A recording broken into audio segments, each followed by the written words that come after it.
Hey, what's up, y'all? This is Winston Bennett. Hey, today we're going to talk about how to manage people, how to lead and manage people. Okay.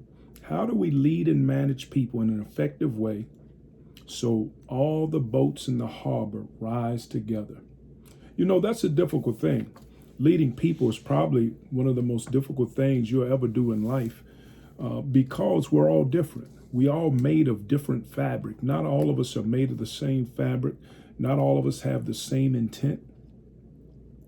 And I'm going to take this from a perspective of coaching and then take the coaching perspective, put it into the genre that you work in. Whether you're working in sales, whether you're working in, whatever the genre that you're working in, the mortgage industry, the real estate industry, plug it into that genre, okay? So we're talking about managing people, managing and leading people. How do we do that? Well, as a coach, when I was coaching, one of the things I would do is try to find what's called match fit talent. What do I mean match fit? When I was coaching, my first coaching opportunity as a head coach was at Kentucky State University. Okay. So when I came into that program, they already had players there who had been used to losing. So one of the first things I had to do was to change the culture, get their mindset instead of a losing culture, try to persuade them to have a winning culture. And that's hard to do if you've had years and years of losing inculcated into your mind and into your spirit. How are we going to change that to get you into a winning culture? Well, one of the things that helped me was my resume. I came from winning programs. I played at the University of Kentucky. I also coached at the University of Kentucky.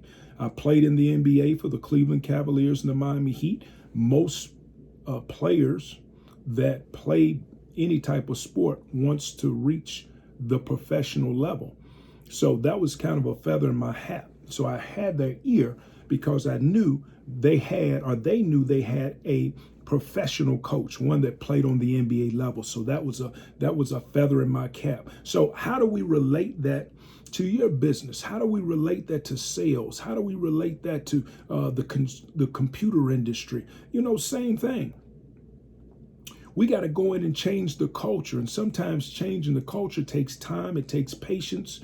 It definitely takes buy-in from your teammates and from your players. But as a leader, you're responsible for painting the vision. What is the vision going to be for your team? What is the vision going to be for your plant supervisors and your managers and your directors? What's the vision for them? When I would go in and coach my team, the vision was going to be we wanted to win a championship. But there were road markers leading up to the championship, such as a conference championship, winning the conference tournament. Those things led up to winning the total championship for the whole league. So you had to find out what are the markers are in your industry. What's important in your industry? Obviously, if I'm in sales, it's important that we sell to our customers and provide them with the best service, correct? And do that at a price that they are comfortable with, but at the same time, making the amount of profit for a company that we're comfortable with. So it's got to be a win-win for both parties, a win-win for who you sell to and a win-win for you, the seller. You understand what I'm saying? Yeah, so we're talking about managing people, managing and leading people.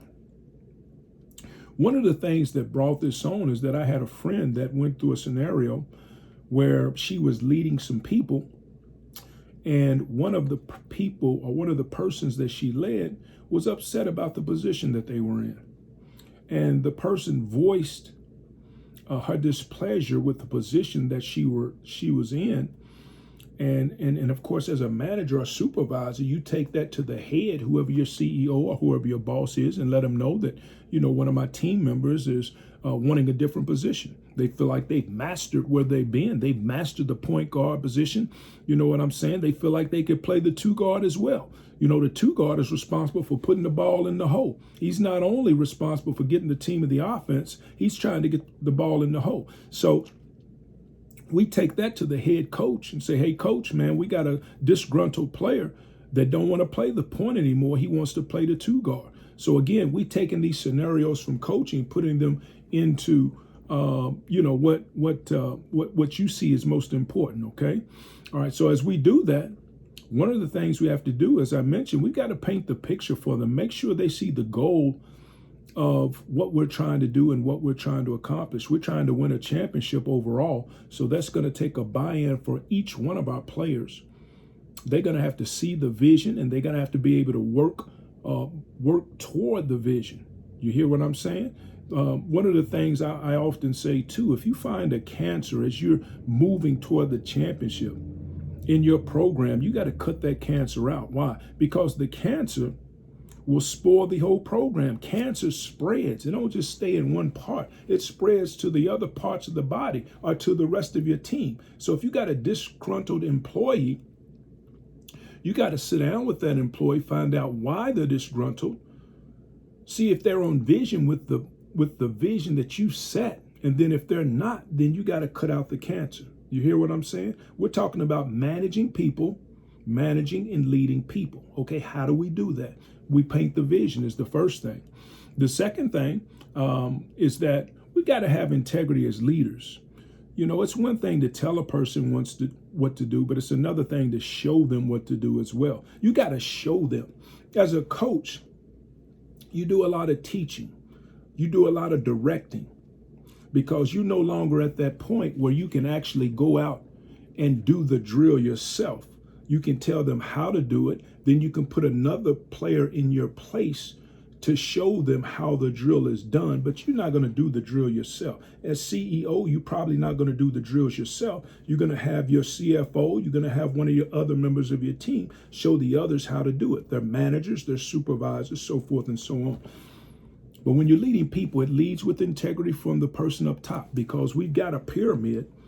And a lot of people talk about the pyramid with the CEO being at the top, but I talk about the pyramid, the inverse pyramid, where the point is at the bottom and you lead from back, or you lead from down under, pushing everybody else forward. That's real leadership to me. That's what I call servant leadership, where you're serving. The greatest leader on earth was a great server. He went about serving others, laying his life down for other people. That's what I call great leadership. So that starts with integrity. The next point is leading by doing. Leading by doing.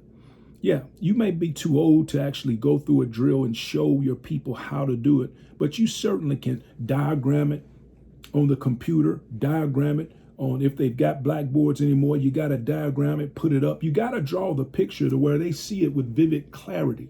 Where are we going? People will go with you as long as you guide them like a tour guide, take them by the hand and show them, where are we going? People will ask you, are we there yet, if they're being led by someone that is leading them in a direction that they want to go. You know what I'm saying? So this is what we're talking about here. How to lead and manage people. You first lead them by showing them. John Maxwell said this: leadership is influence. Most people are led by others who have been influenced by them, whether that's a great motivational speaker, whether that's a great CEO that has turned around a company before, that's looking to turn this company around. But most people are led by people who have great influence that can lead them in a direction that they want to go. You hear what I'm saying? Yeah.